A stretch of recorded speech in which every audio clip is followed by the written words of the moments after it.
Personne ne te l'a dit aussi clairement. La plus grande erreur n'a pas été d'aimer, mais d'insister quand il n'y avait plus de place pour toi. Parce que lorsque tu sens que tu es en train de la perdre, ton impulsion est d'en faire plus, d'expliquer plus, d'être plus présent. Et c'est là que presque tous tombent, non pas par faiblesse, mais par peur. Peur de lâcher prise, peur d'accepter que tu ne peux pas convaincre quelqu'un de te désirer. Mais il se passe quelque chose quand tu fais le contraire, quand tu te retires sans bruit, quand tu ne réclames rien. Quand tu ne poursuis pas, quand tu n'expliques pas, ton rejet, ce geste qui semble petit, commence à faire plus de bruit que n'importe quelle parole. Non pas parce que tu l'as puni, mais parce que tu brises la dynamique où c'était toi qui étais toujours disponible. Cette vidéo ne parle pas de jouer à disparaître. Elle parle de comprendre pourquoi, lorsque tu te remets à ta place, quelque chose bouge en elle. Car le désir ne s'active pas par l'insistance. Il s'active par la perte, par le doute, par la sensation qu'elle ne t'a plus assurée. Et cela, tu ne le provoques pas en faisant plus. Tu le provoques en arrêtant de t'offrir. Au début, c'est difficile. Tu te demandes si tu ne devrais pas écrire, si tu ne devrais pas clarifier quelque chose, si tu n'es pas trop froid. Et ce doute est normal, car pendant longtemps, on t'a appris qu'aimer, c'était être toujours là. Personne ne t'a appris qu'être toujours là t'enlève de la valeur quand on ne te choisit plus. C'est ici que commence le changement, non pas quand elle réagit, mais quand tu décides de ne pas te trahir, quand tu choisis le silence, non par orgueil, mais par respect de toi-même. Quand tu comprends que tu n'as pas besoin de courir après quelqu'un pour avoir de la valeur, que tu n'as pas besoin d'insister pour être désiré, que se retirer est aussi une façon de parler. À partir de maintenant, tu vas comprendre quelque chose d'important. Ton absence ne crée pas le désir, elle l'éveille, car elle savait déjà qui tu étais. Ce qu'elle ne savait pas, c'était ce qu'elle ressentirait quand tu cesserais d'être disponible. Et cette sensation inconfortable et silencieuse est ce qui commence à la faire réfléchir. Avant de continuer, fais ce geste conscient. Mets un like si tu as déjà senti qu'insister ne faisait que t'éloigner davantage. Abonne-toi et active la cloche, car ici on ne parle pas de poursuivre, on parle de reprendre ta place. Et laisse dans les commentaires 2 mots qui définissent ta décision à partir d'aujourd'hui. Je me suis respectée. Non pas parce que tu t'en fichais, non pas parce que ça ne faisait pas mal, mais parce que tu as compris que ta valeur commence là où tu arrêtes de supplier d'être choisi.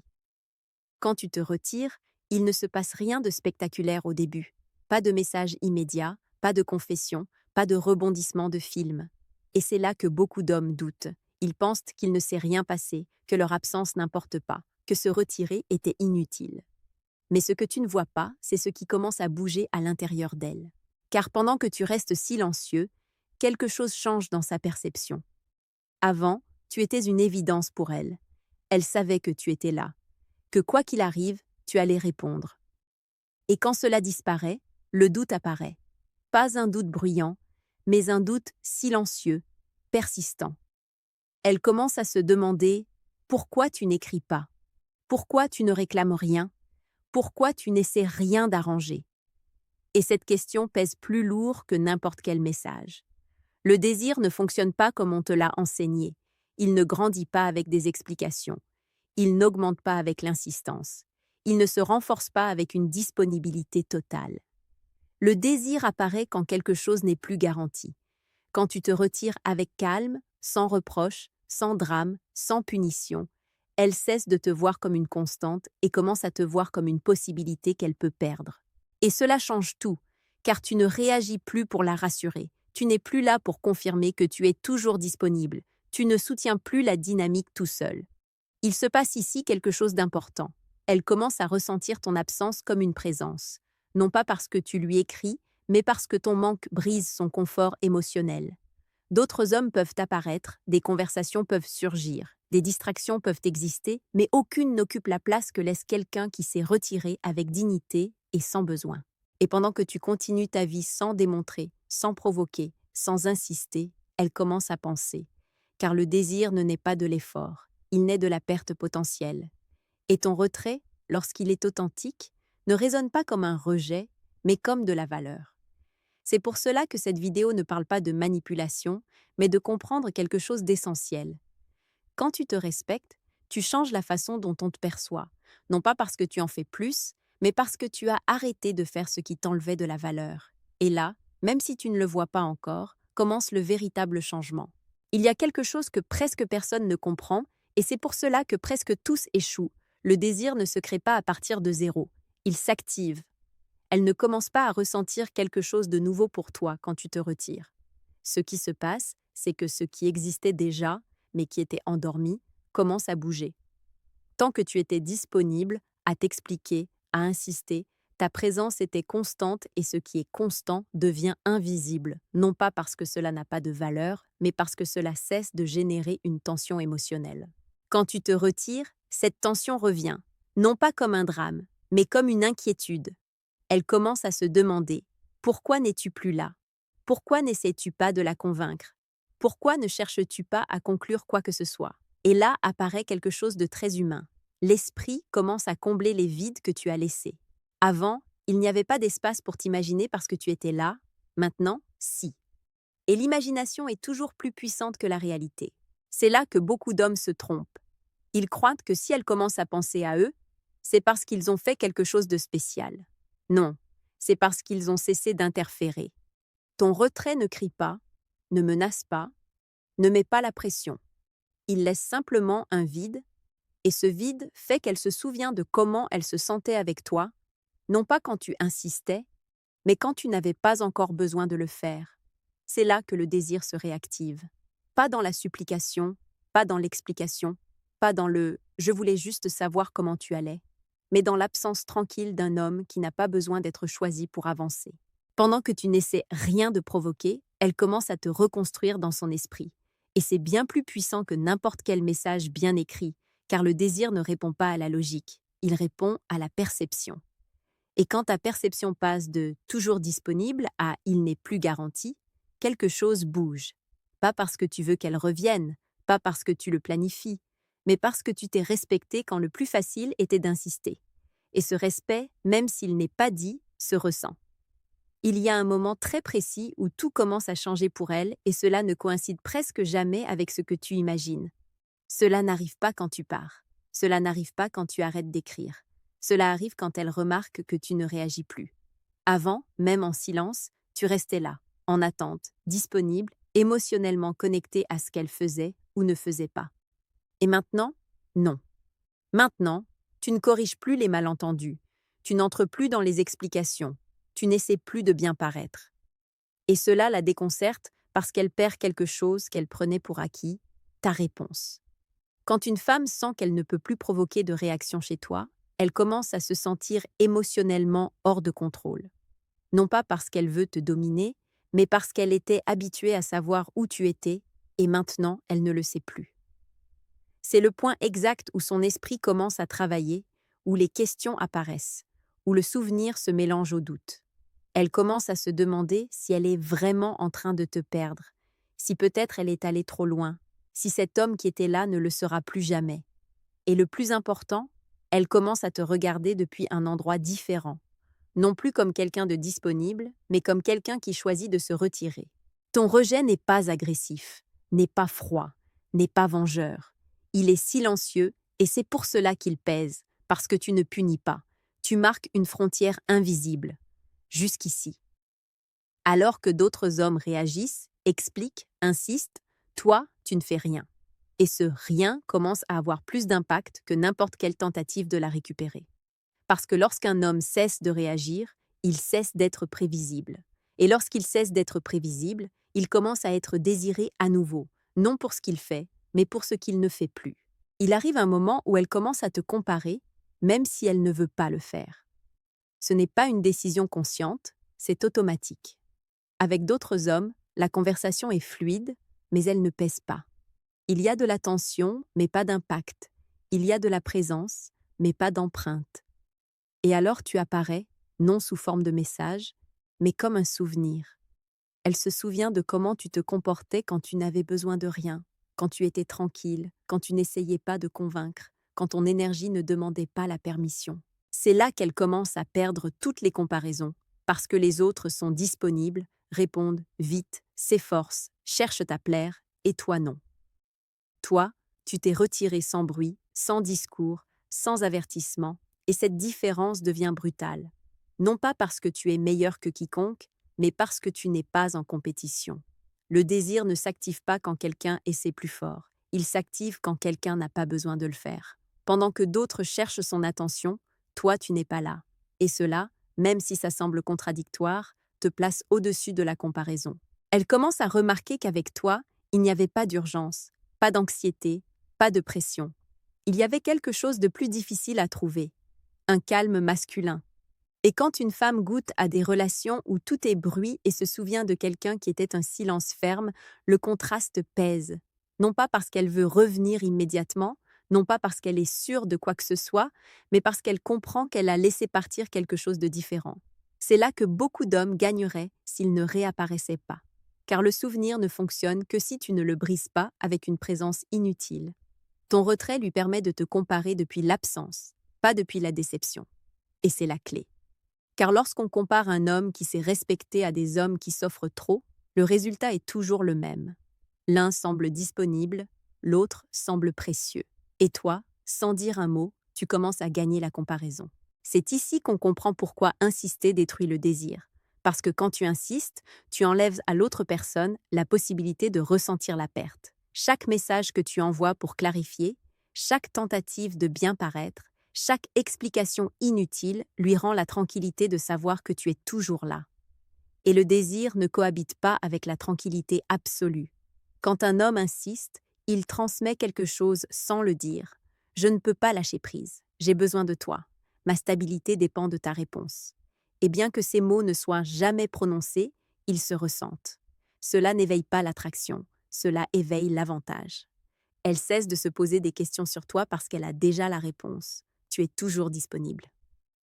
En revanche, quand tu te retires, l'opposé se produit. Il n'y a pas de confirmation, pas de clôture, pas de validation émotionnelle. Et cela crée un inconfort qui ne peut être ignoré, non pas parce que tu veux souffrir, mais parce que l'être humain a besoin de comprendre ce qu'il perd.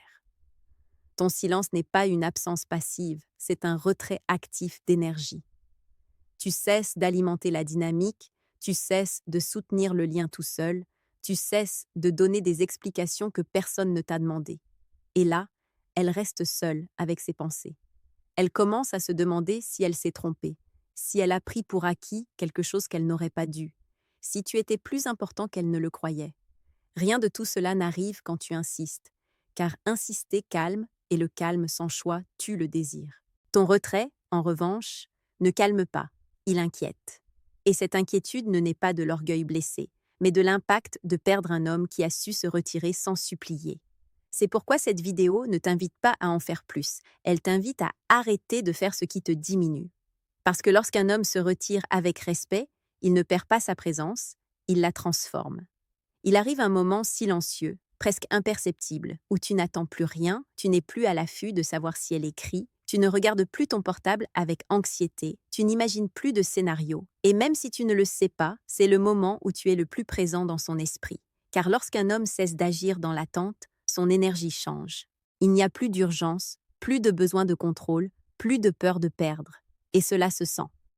Même à distance, elle commence à remarquer que quelque chose est différent, non pas parce que tu le lui dis, mais parce qu'elle ne peut plus te lire.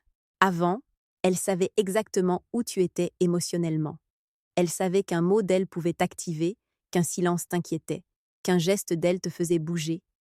Maintenant, non. Et cette perte d'accès génère de l'inquiétude. Non pas parce qu'elle veut te faire du mal, mais parce qu'elle était habituée à t'avoir disponible émotionnellement. Il se passe ici quelque chose d'important. Ton absence cesse d'être temporaire et commence à sembler réelle. Non pas comme une punition, mais comme une conséquence. Elle commence à se demander si elle t'a vraiment perdu. Si cette fois, il n'y a pas de retour en arrière, si cet homme qui était toujours là ne le sera plus. Et cette question pèse plus que n'importe quelle dispute passée. Pendant ce temps, tu es ailleurs. Tu n'attends pas, tu ne planifies pas, tu ne calcules pas, tu avances simplement. Et cette avancée silencieuse est ce qui déstabilise le plus, car rien n'éveille plus le désir qu'un homme qui n'a plus besoin de rien prouver. Tu n'essaies pas de la faire revenir, tu n'essaies pas de provoquer une réaction, tu vis. Et paradoxalement, C'est là qu'elle commence à sentir qu'elle est en train de te perdre pour de vrai. Non pas parce que tu la rejettes avec des mots, mais parce que tu as cessé de soutenir le lien tout seul. Et quand un lien cesse d'être soutenu d'un côté, l'autre sent enfin le poids de la perte. C'est le point où ton rejet cesse d'être une action et devient une réalité émotionnelle pour elle. Et toi, sans t'en rendre compte, tu as récupéré ta position. Il y a un point où elle cesse de se demander ce que tu fais et commence à se demander ce qu'elle a perdu. Cela n'arrive pas d'un coup, cela n'arrive pas avec dramatisme, cela arrive en silence. Elle commence à remarquer qu'il n'y a plus de signe de toi dans son quotidien, que tu n'apparais pas, que tu ne réagis pas, que tu n'es pas en attente. Et cette absence qui au début semblait contrôlable commence à occuper de l'espace, non pas parce que tu fais quelque chose, mais parce que tu ne fais plus rien. C'est là que beaucoup de femmes ressentent quelque chose qu'elles n'attendaient pas, le vide. Pas le vide de la colère, pas celui de l'orgueil blessé. Le vide de réaliser que quelqu'un d'important n'est plus disponible émotionnellement. Elle commence à se souvenir de détails, de moments, de gestes à toi qu'avant elle prenait pour acquis. Elle ne se souvient pas de tes explications. Elle se souvient de comment elle se sentait avec toi quand tu n'avais pas besoin de la convaincre de rien. Et ce souvenir pèse parce qu'elle comprend maintenant que tu n'es pas parti sur un coup de tête. Tu es parti avec calme, avec cohérence, avec respect pour toi-même. Et cela fait plus mal que n'importe quelle dispute. C'est là que beaucoup tentent de tâter le terrain. Un message ambigu, une excuse, un « ça va ?» Pas toujours pour revenir, parfois juste pour vérifier si tu es toujours là. Et c'est là que réside la clé. Si tu réapparais comme avant, tout se dissout, le désir s'éteint, la perception se brise. Mais si tu maintiens ta position, si tu restes l'homme qui s'est retiré sans supplier, elle commence à comprendre quelque chose d'inconfortable, qu'elle ne t'a pas perdu à cause d'une dispute ni d'une erreur ponctuelle, mais parce que tu n'étais plus disposé à rester là où tu n'étais pas choisi. Cette compréhension change sa façon de te voir, car tu n'es plus celui qui attend, tu es celui qui a continué sa route. Et cela, même si elle ne le dit pas, reconfigure complètement son désir, non pas parce que tu l'ignores, mais parce que tu t'es choisi. Et quand un homme se choisit, il n'a besoin de rien prouver. Son absence parle pour lui. Il arrive un moment où se produit quelque chose que tu ne cherchais pas, mais qui change tout. Tu te rends compte que tu n'as plus besoin qu'elle revienne. Non pas parce que tu t'en fichais, non pas parce qu'il n'y avait pas de sentiment, mais parce que quelque chose en toi s'est ordonné. Tu n'agis plus dans l'attente. Tu ne fais plus rien dans l'espoir de provoquer une réaction. Tu ne mesures plus le temps, ni n'interprètes les silences. Et c'est la plus grande différence. Parce que lorsqu'un homme cesse d'avoir besoin, il cesse de transmettre le manque. Et quand le manque disparaît, la perception change complètement. Elle le sent. Elle sent que tu n'es plus disponible émotionnellement, qu'il n'y a plus de fil invisible sur lequel tirer, qu'elle ne peut pas récupérer ton attention facilement. Et là apparaît une émotion inconfortable, l'irréversibilité. Elle commence à comprendre que cette fois, ce n'est pas une pause, ce n'est pas une stratégie, ce n'est pas de l'orgueil blessé, c'est une décision intérieure. Et quand une femme perçoit qu'un homme n'a plus besoin d'elle pour se sentir complet, quelque chose se brise dans son ancienne sécurité. Non pas parce qu'elle veut te contrôler, mais parce qu'elle perd la place privilégiée qu'elle avait dans ton monde émotionnel. Pendant que tu continues ta vie, elle commence à traiter ce que signifie t'avoir perdu pour de vrai. Non pas l'homme qui insistait, non pas l'homme qui expliquait, non pas l'homme qui restait, mais l'homme qui a choisi de se retirer sans ressentiment et sans rien demander en retour. C'est le point où le désir cesse d'être impulsif et devient profond, car maintenant elle ne te voit pas comme quelqu'un qui veut revenir, mais comme quelqu'un qui sait partir. Et cette capacité silencieuse mais ferme est l'une des choses les plus difficiles à oublier. Ici, tu as déjà gagné quelque chose d'important, même si elle ne revient jamais. Parce que lorsqu'un homme cesse d'avoir besoin, il récupère quelque chose qui vaut plus que n'importe quelle relation, son centre. Et depuis cet endroit, tout le reste cesse de te définir. Et c'est ici que tout se ferme, non avec une victoire bruyante, mais avec une compréhension tranquille. Ton rejet n'a pas été une punition, n'a pas été une stratégie, n'a pas été un coup pour provoquer quoi que ce soit, c'était une conséquence naturelle du fait de t'être choisi. Elle peut ne jamais l'admettre, elle peut le nier, elle peut le rationaliser de 1000 façons différentes, mais elle l'a senti. Elle a senti que tu avais perdu l'intérêt de jouer à quelque chose qui ne te représentait plus. Elle a senti que tu avais cessé de lutter pour une place qui n'était plus digne de toi. Elle a senti que quelque chose avait changé quand tu as arrêté de poursuivre. Et cela a un impact profond, Car il y a une chose que presque personne ne te dit. Le désir ne meurt pas quand un homme part. Il meurt quand un homme reste au détriment de lui-même. Toi, tu as fait le contraire. Tu t'es retiré sans reproche, sans drame, sans besoin de bien paraître et, en le faisant, tu as récupéré ta position. Il se peut qu'elle revienne, il se peut que non. Cela ne définit plus rien, car l'important est ceci. Quand tu t'es respecté, tu as cessé d'avoir besoin que quelqu'un d'autre te valide. Elle a perdu un homme qui savait être là, mais qui savait aussi partir. Et toi, tu as gagné quelque chose de bien plus grand que n'importe quelle réponse de sa part. Tu as gagné en cohérence. Tu as gagné en calme, tu as gagné en dignité. Garde cette conclusion car elle résume tout le chemin. Elle a perdu quelque chose de précieux, mais toi, tu as gagné le plus important, toi-même. Avant de partir, fais ce dernier geste conscient. Mets un like si aujourd'hui tu comprends que te retirer était aussi une forme de respect de soi. Abonne-toi et active la cloche, car ici on ne parle pas de poursuivre, on parle de devenir un homme qui ne se trahit pas.